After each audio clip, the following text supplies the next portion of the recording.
प्रसादी खा के आगा के मेला घूमा के मैया का दर्शन करा के मैया जी के चुनरी चढ़ा के चल जई ह प्रसादी खा के मंदिर में आरती लगा के चल जई ह प्रसादी खा के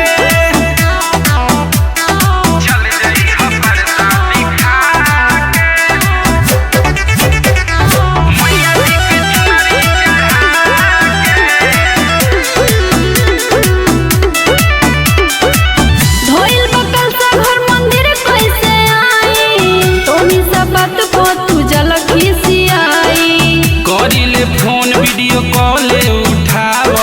मेला के बहाने मिले खातिर धोइल बकल से घर मंदिर कैसे आई तोनी सब बात को तू जलखी सियाई करिले फोन वीडियो कॉल उठाव मेला के बहाने मिले खातिर रखी देब तू हमके पगला के मैया जी के चुनरी चढ़ा के चल जई ह प्रसादी खा के मंदिर में आरती लगा के चल जई ह प्रसादी खा के आगा के मेला घूमा के चाट छोला खिया के मैया जी के दर्शन करा के चल जई ह प्रसादी खा के मंदिर में आरती लगा के चल जई ह प्रसादी खा के चल जई ह प्रसादी खा के मैया जी के चुनरी चढ़ा सुने ला बात तू तो बड़ा बदमाश हो